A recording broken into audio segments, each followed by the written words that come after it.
পাথর ছোঁয়া দিলে যেমন রোগটি কমে যায়, ঠিক তেমনই এই পাথরের সাহায্যে গ্রীষ্মকাল এবং শীতকালও নির্ধারিত করা যায়। হ্যালো এভরিওয়ান, আমি মধুমিতা। চলুন আজকে আপনাদের আরও একটি ঘোরার জায়গায় নিয়ে চলে এসেছি। ইংল্যান্ডের এই জায়গাটি লন্ডন থেকে প্রায় 88 মাইল দূরে, মানে ওই 142 কিলোমিটার দূরে। আমাদের গাড়িতে আসতে প্রায় 2 থেকে আড়াই ঘন্টা সময় লেগেছে।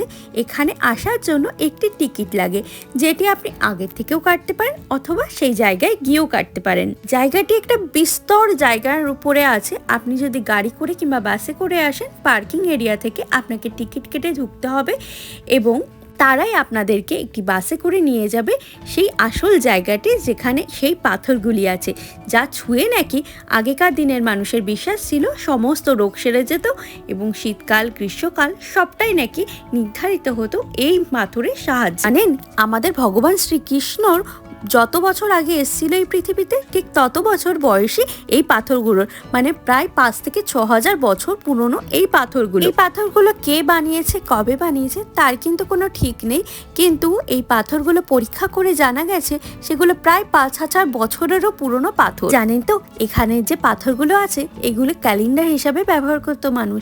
শীতকালে এবং গরমকালে সূর্য যেভাবে অস্ত যেত, ঠিক সেই রকমভাবেই এটা কিন্তু ব্যবহার করা হতো। আর এই পাথরগুলোর মাধ্যমেই জানেন তো, মানুষের বিশ্বাসও ছিল যে এই পাথরগুলো রোগ কমিয়ে দেয় এবং শক্তি ফিরিয়ে দেয় শরীরে। আর জানেন তো, 1986 সালে এই জায়গাটিকে ওয়ার্ল্ড হেরিটেজ সাইট বলে ঘোষণা করা হয়েছিল, কারণ এটি একটি মানব সভ্যতার অন্যতম নিদর্শন বলে বলা হয়। এখানে প্রচুর গাইডরা ছিলেন যারা প্রচুর হিস্ট্রির কথা বলছিলেন। সেখান থেকেই আমার জানা যে এই পাথরগুলো ভাবুন তো কত বছর ধরে দাঁড়িয়ে আছে ঠিক এমনটি ভাবে, কিন্তু একবারও পড়ে যাচ্ছে না। আর এই পাথরের ওজন জানেন প্রায় 25 থেকে 40 টন। ভাবলে এটা অবাক লাগছে এই পাথরগুলো কত ইতিহাসের সাক্ষী হয়ে দাঁড়িয়ে আছে যুগের পর যুগ। আর আমরা যেই ভেতরের ট্যুর গাইডটা নিয়েছিলাম, এটি প্রায় পড়েছিল এক একজন মানুষের 25 পাউন্ড করে পড়েছিল, মানে ভারতীয় মূল্যে ওই 3,000 টাকার কাছাকাছি। চলুন, স্টোনেজ তো দেখা হলো, যুক্ত হলো আরও একটি নতুন ইতিহাসের পাতা আমার জীবনে।